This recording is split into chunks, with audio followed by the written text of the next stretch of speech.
Bonjour, je m'appelle Ariane Bois, je suis romancière. Je viens de publier mon 6e roman, L'île aux enfants. L'île, c'est l'île de la Réunion, l'île dans laquelle se passe mon histoire, une histoire d'enfants volés en plein milieu du XXe siècle. L'île, pour moi, c'est l'île de mes parents qui se sont mariés en Guadeloupe, une île qui m'est chère, et puis l'île de la Corse, où je passe généralement mes vacances et que j'adore. C'est un mot poétique, c'est un mot qui représente beaucoup de choses. Je pense aux îles d'Apollinaire, de Baudelaire, de Blaise Cendrars. Île est un de mes noms préférés.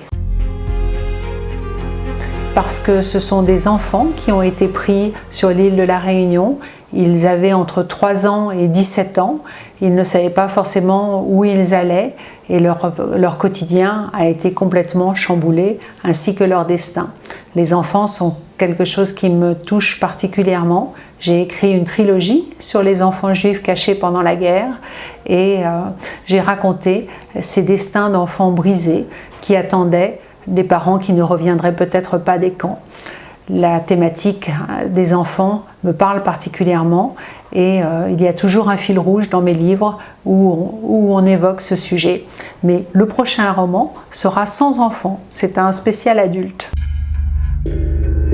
Les mensonges de l'État français qui, pendant des années, a couvert cet exil forcé, qui a déclaré aux familles que les enfants reviendraient pendant l'été, pendant les vacances, et qu'ils feraient des grandes études.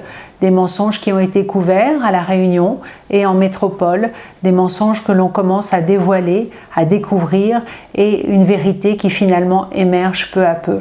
Est-ce que le rôle d'un auteur est de dévoiler des mensonges? Je crois en tout cas qu'il a une responsabilité dans la cité et que parler au grand public permet peut-être de comprendre mieux ce qui a bien pu se passer.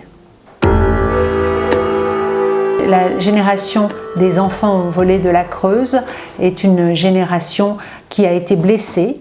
Je me suis intéressée à la 2e génération, aux enfants de ces enfants-là, qui sont eux aussi adultes et qui peut-être vont trouver en eux la force de comprendre ce qui a pu arriver à leur famille et renouer le lien avec la famille de l'île.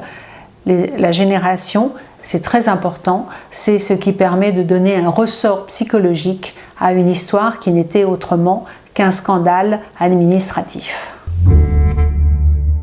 L'identité, parce que quand on vous a volé votre identité, quand on vous a empêché d'être ce que vous étiez, quand on a coupé tous les liens, il est très difficile de se bâtir et de se construire. Mon histoire est une histoire de reconstruction et de résilience menée par 2 femmes, la mère et la fille, qui vont trouver un chemin de vérité.